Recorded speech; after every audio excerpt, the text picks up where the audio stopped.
আসসালামু আলাইকুম। ভারত বিরোধিতার কারণে আমাকে গুম করা হয়েছে বলেছেন ব্রিগেডিয়ার আজমি। সামাজিক যোগাযোগ মাধ্যমে ভারত বিরোধী লেখালেখি ও গোলাম আজমের সন্তান হওয়ার কারণে গুম করা হয়েছে বলে জানিয়েছেন সাবেক ব্রিগেডিয়ার জেনারেল আব্দুল্লাহিল আমান আজমি।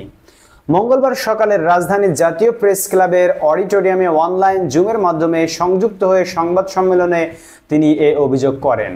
তিনি বলেন, আমাকে যখন একটি ঘরে আবদ্ধ করা হলো তখন জিজ্ঞাসা করা হয়েছিল কেন আমি ভারতের বিরুদ্ধে লেখি, কেন ফেসবুকে ভারতের বিরুদ্ধে সোচ্চার। এতে স্পষ্টই বোঝা যাচ্ছে তারা কেন আমাকে আয়নাঘরে আটকিয়ে রাখেন।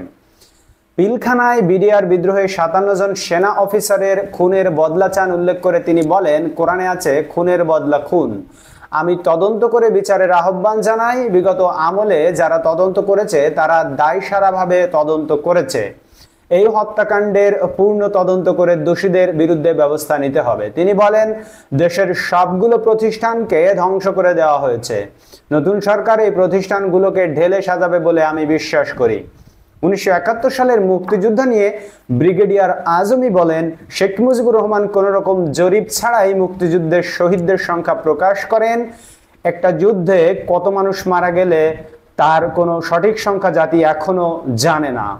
আর শহীদদের সংখ্যা নিয়ে একটি জরিপ হয়েছিল উল্লেখ করে ব্রিগেডিয়ার আজমি বলেন, একটা জরিপ হয়েছিল যেখানে ২,৮৬,০০০ শহীদদের সংখ্যা জানা গেলেও শেখ মুজিবুর রহমান ৩ লাখ বলতে গিয়ে ৩ মিলিয়ন বলেন।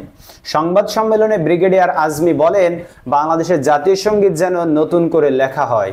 বর্তমানে যে জাতীয় সঙ্গীত চলছে তা করেছিল ভারত। দুই বাংলাকে একত্রিত করার জন্য করা হয়েছিল এই জাতীয় সঙ্গীত। বাংলাদেশ স্বাধীন হয়েছে, তাই বাংলাদেশের জাতীয় সঙ্গীত নতুনভাবে হওয়া উচিত। উল্লেখ্য, বাংলাদেশ জামায়াত ইসলামীর সাবেক আমির মরহুম গোলাম আজমের মেজর ছেলে সেনাবাহিনীকে সাবেক ব্রিগেডিয়ার জেনারেল আব্দুল্লাহিল আমান আজমি গত ৬ আগস্ট মুক্তি পান এবং সেখান থেকে তিনি ছাড়া পেয়ে তার বাসায় যান।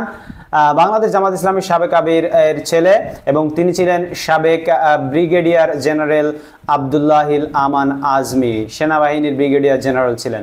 ধন্যবাদ সবাইকে আমাদের সাথে থাকার জন্য। নিয়মিত আপডেট পেতে আমাদের চ্যানেলটিকে সাবস্ক্রাইব করে রাখুন। ফেসবুক পেজ থেকে যারা দেখছেন তারা ফলো করে রাখুন এবং এই ভিডিও দেখতে লাইক দিতে ভুলবেন না। দেখা হবে পরবর্তী ভিডিওতে ইনশাআল্লাহ। আল্লাহ।